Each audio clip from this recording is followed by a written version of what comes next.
Protestat në Shqipëri kanë rindezur debatet rreth korrupsionit endemik. A mund të ndihmojë Evropa për të gjetur një zgjidhje? Ky është titulli i analizës së botuar nga Qendra për Analizën e Politikave Europiane, e shkruar nga David Kostelançik, diplomati i lartë amerikan, i nominuar edhe si ambasador i Shteteve të Bashkuara të Amerikës në Shqipëri, dhe Andrew Reynolds. Analiza prek në detaje çështjen e korrupsionit të ish zëvendës kryeministres Belinda Balluku, ku theksohet se antarësimi i Shqipërisë në Bashkimin Evropian po varet në fije të perit. Shkrimi fokusohet tek mbrojtja politike që i ka dhënë kryeministri Edi Rama bashkëpunëtores së tij më të afërt, duke refuzuar të heqë imunitetin, gjë që ka bllokuar integrimin evropian të vendit.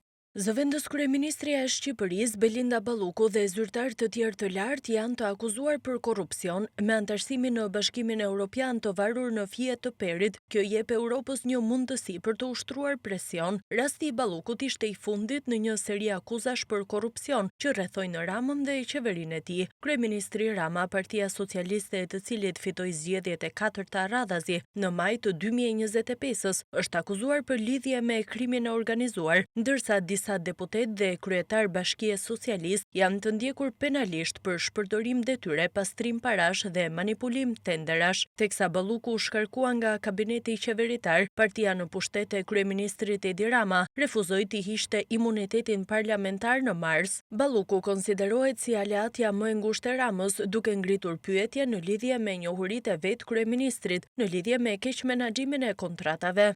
Protestat e opozitës kanë marrë një vëmendje të veçantë në analizë, ku Kostelançik dhe Reynolds sjellin në vëmendje protestat e deputetëve në parlament dhe demonstratat në rrugë. Në analizë nënvizohet se opozita po vazhdon protestat masive, të shoqëruara me përplasje të dhunshme me policinë, e cila ka përdorur gaz lotësielës dhe ujë me presion për të mposhtur turmën e protestuesve.